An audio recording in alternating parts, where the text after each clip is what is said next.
بسم اللہ الرحمن الرحیم وقالت الیہود ید اللہ مغلولہ۔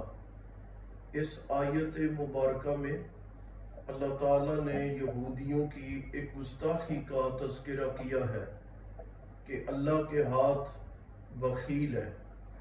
مولانا عبد الماجد صاحب دریابادی رحمۃ اللہ تعالی علیہ نے اس آیت کے ضمن میں حضرت تھانوی رحمۃ اللہ تعالی علیہ کا فرمان نقل کیا ہے کہ اگر کوئی آدمی بغیر تردید کے اور بغیر ضرورت کے کلمہ کفر بولے اور پھر اس کی تردید نہ کرے تو وہ کفر کا کلمہ بولنا وہ کفر ہی کہلاتا ہے۔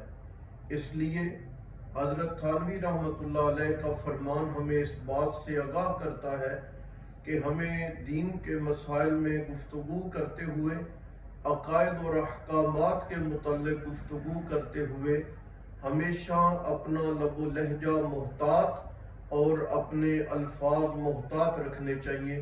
اللہ تعالیٰ عمل کی توفیق دے۔